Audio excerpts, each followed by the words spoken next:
Another thing that the doctor spoke to me about and encouraged me with were what they called the 2 E's that really aid healing and recovery, and that is exercise and eating.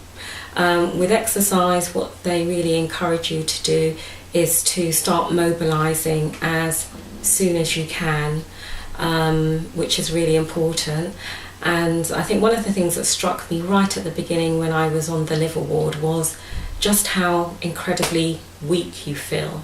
I was really taken aback by that, because up until the night that I had the transplant, during that same day, the 6th of November, I had actually gone into work that day, and even though I was tired with my symptoms, felt quite able-bodied. And when I got to the ward, I just felt like I had no strength in my muscles, and even just moving around in the bed felt, a real struggle. So, getting up on my feet, starting to walk around, initially felt, quite difficult. I felt quite shaky, quite weak, but the physios literally come to see you the following day, and they're around. They might actually come round to you twice a day, and gradually kind of get you up and mobilising. I was initially in a chair, but then I started to use a Zimmer frame. I started walking around. I was in a bay of 4. I was able to start walking around that bay, eventually walk myself to the toilet, and eventually then start walking out and around the ward. At one stage, they also talked to you about your home conditions, and they also helped me learn to walk up and down stairs, because I live in a house and I'd have to negotiate stairs. The other thing why it's sort of keen to try and get yourself mobilising as soon as you can is also to get your circulation going as soon as you can, because obviously if you're not moving around very much, your circulation gets quite sluggish, and you're at risk of getting thrombosis, clots in your calves and in your lungs, which can be incredibly dangerous. So there's a real push for you to get going and moving around, and actually you do feel really much better for it. I certainly did. The other E was the eating, and if you'll remember, I had what they call an ET tube, a tube down my throat when I was in intensive care. And when that's taken out, your throat initially does feel quite sore. It's not quite the normal soreness that you get with a sore throat, but it does feel quite sore, and I guess it might get a little bit swollen. Because I remember when I started taking my tablets orally, it was just tiny tablets I had to take, and it just felt quite a struggle even swallowing those.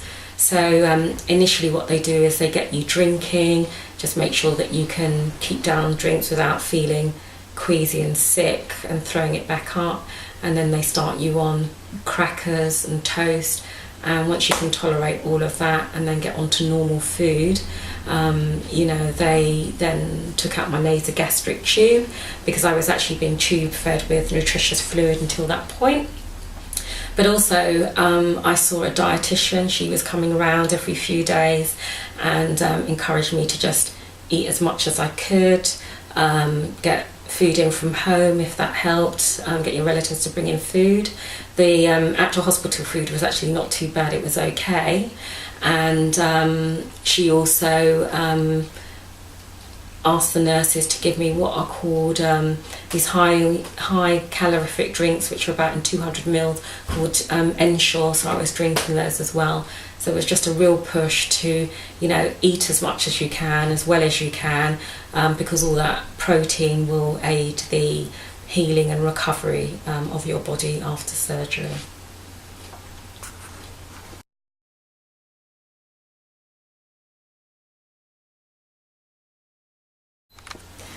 There's lots of positive things that went on with my recovery. I also did have some complications after the surgery, and I think essentially also being on immunosuppressant drugs, that do have an effect on your immune system. So again, quite early on the ward, one of the things that I remember getting was I started to get thrush, oral thrush that the babies get.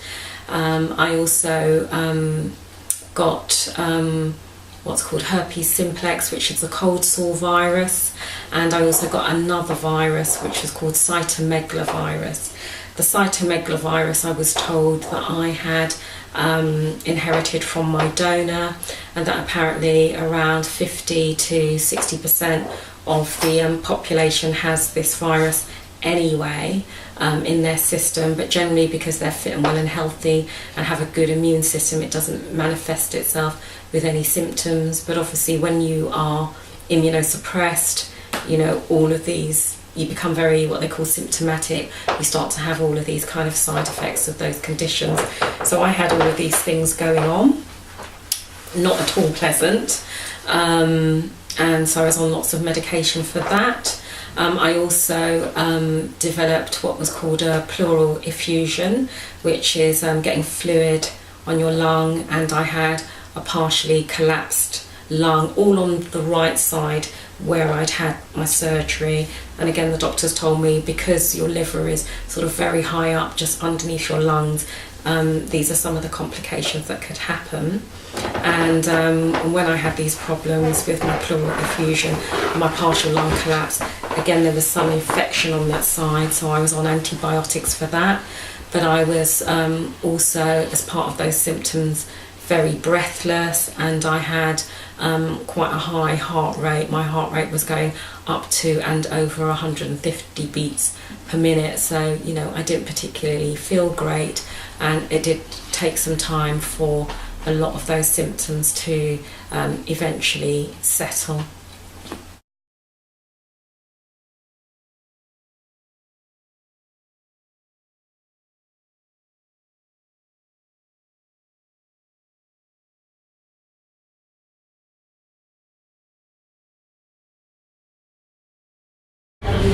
Okay, so this is day 18 post-transplant, and I am sitting downstairs in the hospital Delhi, having dinner with my family. We were hoping that I could go home on day release today, but unfortunately I am not quite well enough. I've got a bit of a chest infection, so we have made an alternative arrangement. We've had our roast chicken dinner, which is really nice, and making steady but slow progress. Don't know if anybody else wants to say anything. It's a different way that we usually have our Sunday dinner, but it's nice to be here with Yvonne. Where there's a will, there's a way. Exactly, where there is a will, there is a way. But no, it's nice. It's nice to be here to spend time with Yvonne, having our Sunday dinner. I would just like to say it's just remarkable the progress that Yvonne's made from seeing her not being able to actually eat to where she's now having a full cordon bleu Sunday roast. It's most encouraging. And actually almost like a miracle, 18 days, unbelievable. Yeah, we're getting there slowly but surely. We are indeed. Say anything, Naomi? No. You can just look pretty on camera. So onwards and upwards. Indeed. So we'll see what the next few days bring, but it's nice to sit down as a family and be able to eat, so it's definitely a milestone. And next on the cards, a day release. Day release. Day release. Day release. Knock it out. Exactly. Day release from prison. Okay. Okay.